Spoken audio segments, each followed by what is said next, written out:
On peut dire que la femme a une fonction multiplicatrice, qui est déjà signalée dans la Bible. Croissez et multipliez. Multiplication, ça renvoie d'ailleurs à un problème technique, c'est la photocopie. L'imprimerie est une multiplication d'un document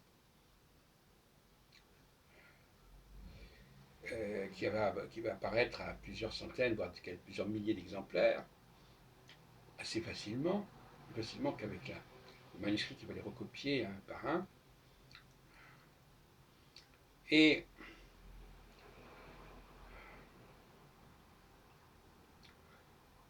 la multiplication, c'est la répétition. Mais la multiplication, ça veut dire aussi le grand nombre. On multiplie un facteur, il suffit d'un facteur, qu'on va multiplier, qu'on va démultiplier. Et donc, il faut beaucoup de femmes. C'est pour ça que dans ce sens, la polygamie fait sens. Il faut beaucoup de femmes si l'on veut multiplier. On ne peut pas demander à... Par exemple, je ne sais pas, dans la Bible, on parle de multipliez-vous. Il y a un paradoxe, c'est que si Adam, si on prend le texte à la base, à la lettre de la Genèse, des deux premiers chapitres de la Genèse, multipliez-vous, ça n'a pas de sens. Si Adam reste seul avec sa femme, il ne peut se multiplier que s'il y a beaucoup de femmes. Une femme toute seule ne multiplie pas grand-chose.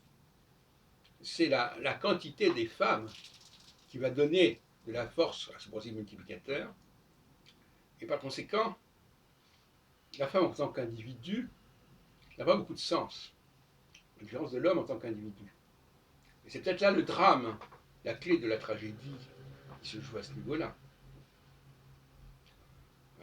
Une femme n'existe que par le nombre, même par la mode. Bon, une mode, c'est pas quand il y a une personne qui s'habille de cette manière. Une mode, c'est quand un modèle est multiplié. En revanche, il peut y avoir un seul créateur, un seul couturier, par exemple, qui va créer quelque chose qui va être porté par un très grand nombre de personnes. Là, on touche vraiment à la question de ce qui distingue l'homme et la femme, c'est le facteur multiplicateur.